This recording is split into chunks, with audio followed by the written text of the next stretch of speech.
Shin Tae-yong janji rotasi 3 pemain ini bisa jadi pemain kunci bungkam Brunei. Shin Tae-yong memberikan sinyal bahwa dia akan melakukan rotasi dari skuad yang bertarung di leg pertama lalu. Dengan begitu ada 3 pemain yang bisa jadi sosok kunci kemenangan skuad Garuda. Dengan kemenangan dengan skor telak akan jadi target utama. 3 pemain tersebut adalah Shaina Patinama, Ricky Kambuaya, dan Ramadan Sananta.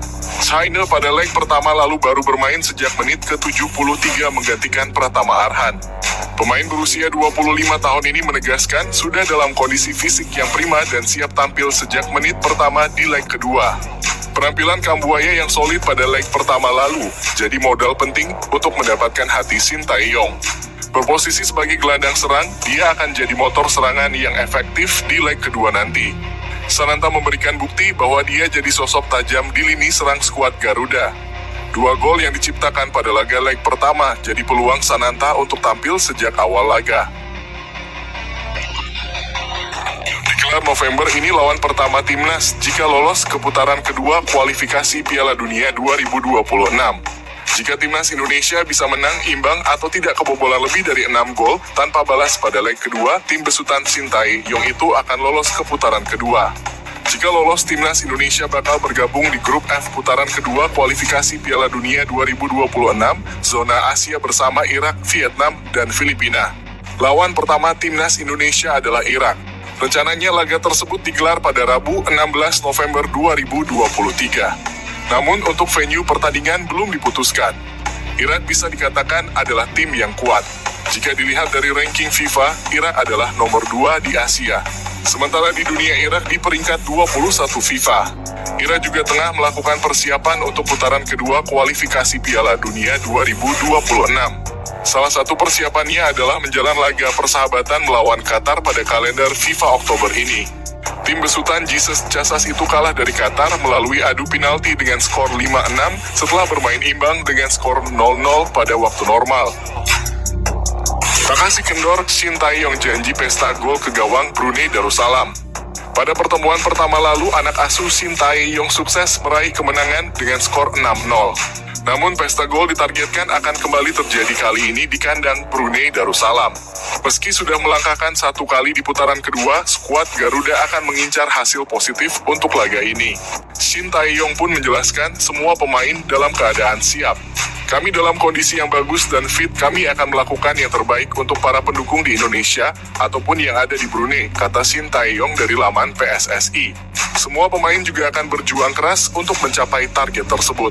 Hal yang alami di sepak bola adalah kita bisa mencetak banyak gol atau tidak. Itu berlaku juga untuk pertandingan leg kedua. Kami akan melakukan yang terbaik, tegas Coach Shin.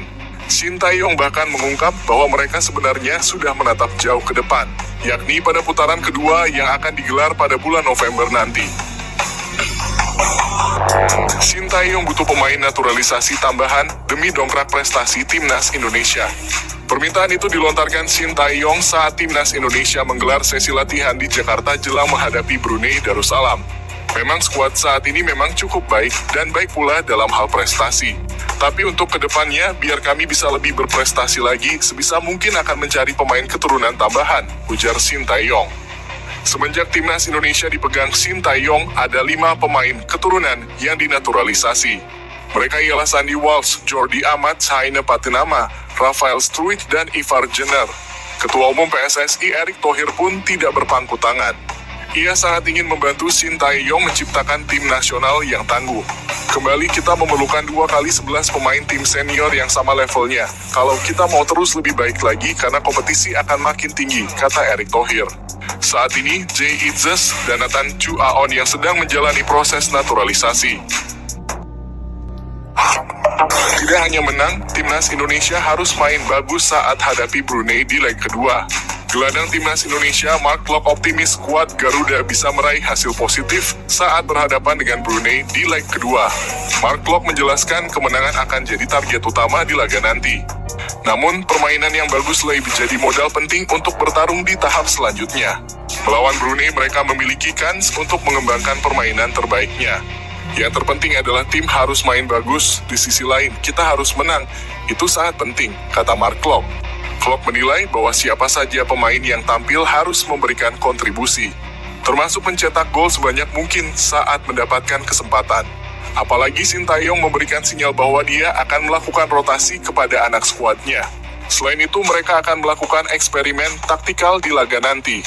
Siapapun yang main, siapapun cetak gol kita lihat nanti. Yang penting kita datang untuk kemenangan, tegas Mark Klopp.